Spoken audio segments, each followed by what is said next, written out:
Bienvenue mes très chers internautes, merci beaucoup et bonne année à vous tous. Tout le monde a été, ça fait un bail vraiment, nous excusons pour ça. Tout ce qui m'a contre-temps, moi attaque PBL, vraiment nous avons soigné biso, tout ça toujours là pour la bino. Il y a un moment où retourner la caméra juste pour intervenir un peu plus rapidement. J'espère que vous allez la toute première émission et année. Notre route bon au mois de janvier, les Kabongo ici, malgré la difficulté totale, dans la panne technique. De réparer, de réparer, Dieu merci, et qu'elle a bien. Il y a un moment où ça l'appelle quand même moins fort la biso. J'espère que vous avez de côté. Voilà, tous mes abonnés, vous appelez la bolingo. On a ma place, mon gars, il y a la biso. Bateau à France, bateau à Italie, bateau à pays africains, et Angola, Kinshasa, partout dans le monde entier. En tout cas, tout ce qui est bino, bolimbisi. Cette fois-ci, tout le temps, tout intervenir sur la ligne. Voilà, là, on a pour la politique à biso. Parce qu'on a remarqué là comme Moko, c'est comme si les Rwandais et Baza manipuler biso. Les profs ont manipulé ce pseudo. Non, les Rwandais ont manipulé biso.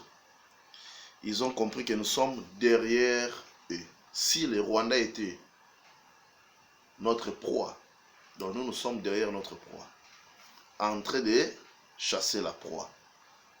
Sauf ceux qui disaient que biso to lokola mutambu liboso et que notre proie venait vers mutambu et ça que tout captiver Mamoko. Donc nous sommes derrière les Rwandais. Ils vont, ils prennent Bukavu, on est là, on attend. Parce que je ne sais pas par quelle magie, il y a des traîtres parmi nous. Alors, pour arrêter ces traîtres-là, est-ce qu'il faut encore attendre les Rwandais qui nous donnent des ordres? Pour arrêter les traîtres, il y a la procédure. Mais quand on a fouetté les Congolais, on me dit pourquoi on a ils ont mis ça. Donc, pour Congolais, tout ce que image, on est faiblard. Les poules mouillées. Tout le monde veut dire bon à rien.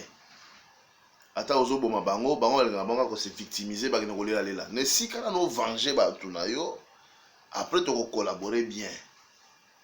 Tout le monde a un comportement algérien, un comportement marocain, même dans le football. Et ça, comportement dans bango, un arabe ne changera jamais. Ils sont comme ça. Mais pour les Congolais, non, on tue les gens, on tue son peuple. Il veut prendre des discours politiques pour amener là-bas. C'est comme si il se sert de cette image-là pour se purifier politiquement à gagner garantie morale, émotionnelle, là où il a le pouvoir. Après, avec beaucoup d'énergie, avoir qu'à intervenir après. Oh, tu vas Rwandais, on va se bomi, bino, va viler, bino. Bino ya bango, bozo ça de l'autre côté. J'ai toujours haussé les tons ici. L'Azerbaïdjan et l'Arménie, ils se sont disputés une bande de terre, le Haut-Karabakh. Et cette bande de terre appartenait à l'Azerbaïdjan. Les Arméniens sont restés là plusieurs années, presque 2 siècles, avec l'appui des Russes. Les gens de l'Azerbaïdjan, pardon, ils sont ils ne sont pas des russophones, ils sont des turcophones, parce que leur langue est semblable à la langue turque. Mais tellement il m'a réclamé si film bengana arménien par la force. Arménien botama na Haut-Karabakh ata baloba ki ndenge nini suka na bango, ils les ont déguerpis, bazon ça va en Arménie. Et l'Azerbaïdjan a récupéré Haut-Karabakh, échangé leur retard, m'a paté koyata. Mais bien on ndenge nini bato ba émigrer parce que l'Azerbaïdjan et l'Arménie sont aussi comme les Congo et les Rwanda. Et Minembwe c'est comme les Haut-Karabakh. Bino po zo bo benga na bato wana bazonge pa na bango nde baki ba réfugié. Constitution Mobutu basi ba changer yango. Bozela ni pour changer constitution ils ont la place parce que constitution ils ont la place ils ont maintenir bato wana nanu. Ba loi oyo yaki écrite taillée sur mesure, ils ont ko protéger ba nyamulenge. Donc pour biso ça la makambo sengi do sala nanu. Donc c'est comme si tu as résoudre le problème de Nyamulenge kaka. Bobosani ya bayaka, bobosani ya bambuza, bobosani ya bapende, baluba, tetela. Donc makamna bango ils ont intéressé ba tout comme makamuli ya Nyamulenge.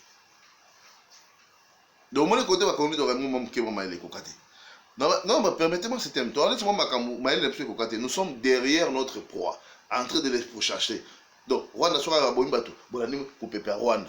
Vote, général Moko Boimtagi traite, Bolandi Kuna. Donc, Makambo est important, Boko Kangela, Bango Chima Munyama Munene. Boko Sate. Surtout ça, tu vas petit joueur. Kagame yi mutumo suko Kangay Kala, Bosuko Longa pe na pouvoir Kala. Tana Sakai Nabino. A coopérer na anglais, na américain, département, démocrate, à Monika Komi coincé. Allez, à changer cap, à qu'est-ce que pas russe. C'est pour encore gagner du temps. Et maintenant, sous sauter, bon, les soit pas russe. Russe peut pas relingander, parce que, et comme j'aime au bout, il y a saboter les Français, les Américains en Afrique. Pour la banque, des zones, il y a une guerre un peu diplomatique, une guerre froide entre les Américains. Or, là, tu as signé un accord pour les Américains. Vous voyez un peu comment Kagame est capable, il y a que tout ça va tout mis tout. Alors Fachi Beton lui aussi, il est derrière les Rwandais. Nous avons fait Kagame a un cahier de charge, il a un plan, il a un plan.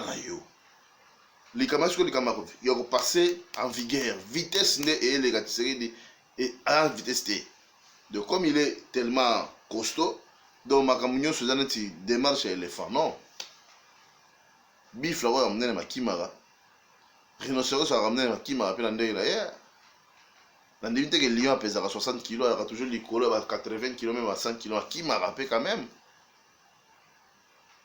Vous comprenez? Donc, Bishop peut faire à mesure, je vous ai plan la Bishop exécuter rapidement.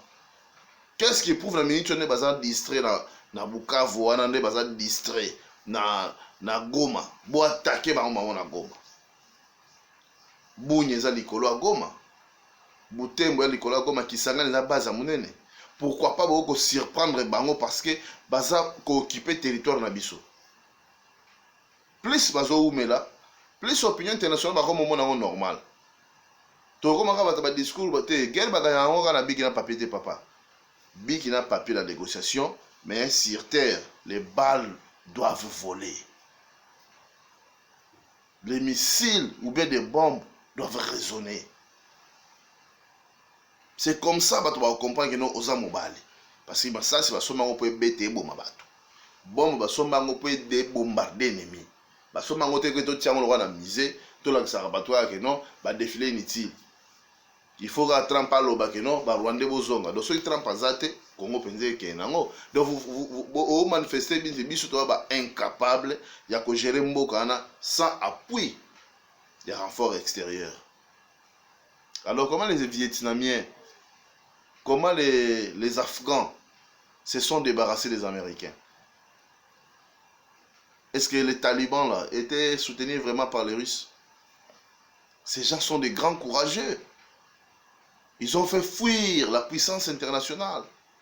Les États-Unis d'Amérique ont abandonné en Afghanistan.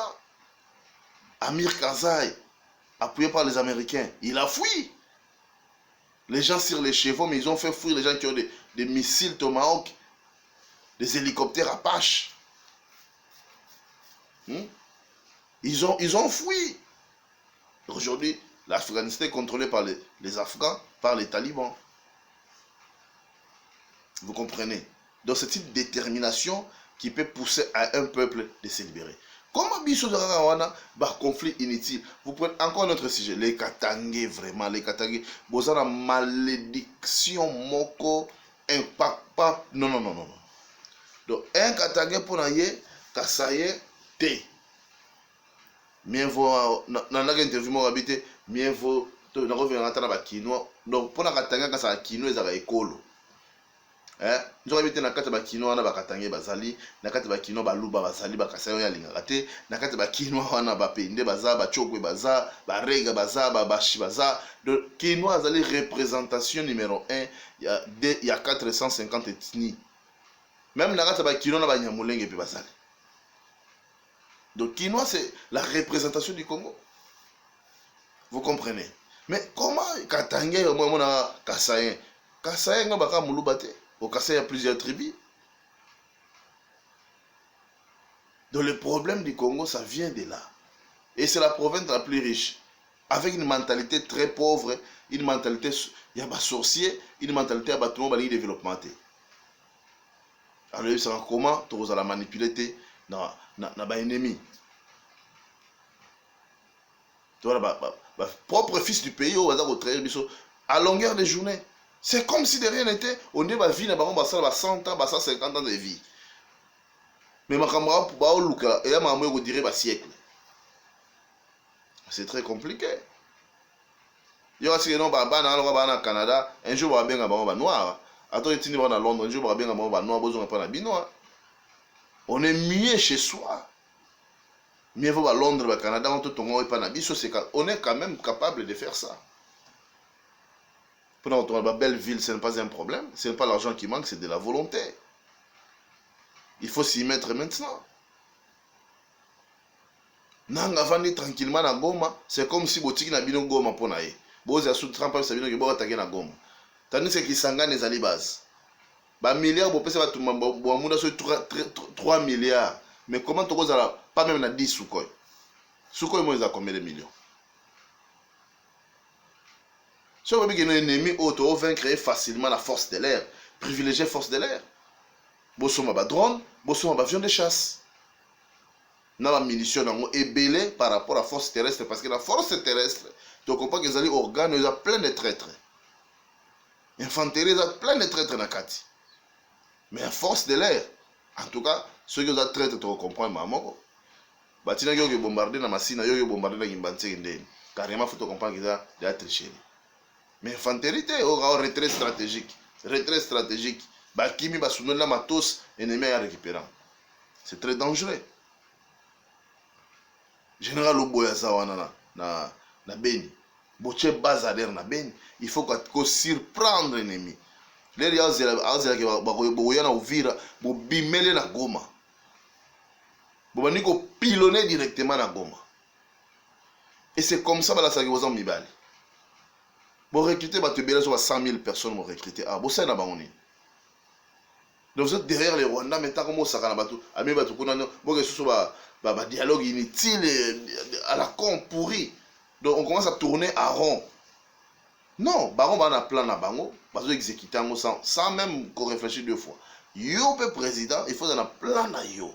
L'air baron va zela yo na plan na bango, yo zo surprendre baron na Goma. Parce que va même yo na ba réunion on a inutile baba, il y a ba dialogue à la con, c'est pour te distraire après ça soit attaque mususu. Donc, et la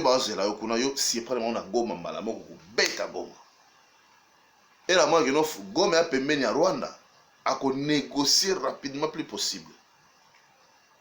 Na Uvira au serré et tout au surprendre na Goma. Alors quoi c'est bon na katika Bukavu alors baro. Donc elle nga qui m'a prévenu Maniema boche sous base na Maniema. Bozo attaquer na likolo kuna na Beni, bo attaquer na Maniema, bo attaquer na Uvira parce que bo quoi c'est bon na Bukavu bazan côté Okima. C'est comme ça la stratégie. Avec un peu de l'appui, il y a des Ougandais, il y a des Burundais, pardon. Il y a des Kati na Uvira pour coincer na Minembwe. Pour y aller côté là. Pour faire ça, il faut combien de temps? Il faut des réunions, des Français, belé. Il y a que raisonner plus rapidement donc par 4 chemins. Sélectionner les fils du pays au bazar capable. Pétion batanga batik. Lieutenant là vous négligez baron de battre sa responsabilité vous verrez que ça va action qui tanko bilo bokasa pour réfléchir bien faut avoir général il y en aura pété et là il fonctionne ça ah Moutou Kadhafi tia kufa za général te asa colonel Kadhafi même président Ibrahim Traoré asa capitaine asa colonel te asa général te asa président c'est comme ça.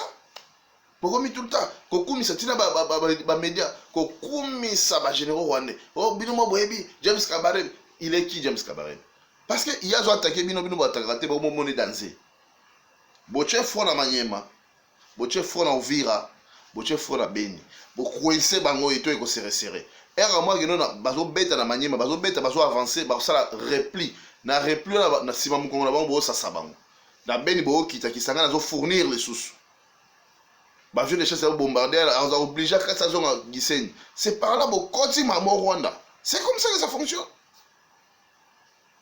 Oh, comment ba tozo ko 20 millions bon on aura 20 millions de francs congolais ce sont les âmes qui sont partis les gens qui avaient leur vie leurs femmes et enfants. Parce que inutilement pour nous besoin de tactique te congolais trop inerte pour prendre des décisions besoin trop lent. Mais les petits outils là quand tu donnes une stratégie baza même pas na même pas Trump. T'as la courage bana. So bino po bon va tout dit bozela nini bo banga. Ba mo bino bo tala ba bebizengi. Ah c'est un moment faut tala bon ça là c'est un sens. Israël, quand il faut défendre l'intérêt, même pas à Banamikié. Ils ont bloqué, même voir donc aide humanitaire, à bloquer un côté. Parce que les bateaux, il faut pas correction à venir à Libéla. C'est comme ça que ça fonctionne. On ne fait jamais une guerre amicale. Bon, ça la guerre, quand on tandis que les drones sont allés. Oh, il y a des traîtres, bon, l'ongola traître. On a pas de l'ongola, c'est des fois, ils ont attaqué. Pourquoi? Président Fachi. Même Nzambe babia l'éternel Dieu des armées. Armée ndeska faut yo fungola lisu. Armée zali poubelle teke place bazo ba voyou ba chaka kuna te. Armée ndeska bazo ba bateau bazo ba loyaliste. Ba les gens de premier rang, ce ne sont pas des politiciens parce que l'armée za ordre pesa mele ko bitina mutasuka. Mais politiciens ko pesa ordre ba nous ko fuata ki samakambu, ba nous ko compliquer ba décision et 8 ans. Et comment il y a un parlement, il y a un sénat, il y a un nini, voilà les politiciens. Mais arriver sur le ordre, et ça le mambamo. Donc présent, il aura une confiance dans les militaires. Industrie militaire.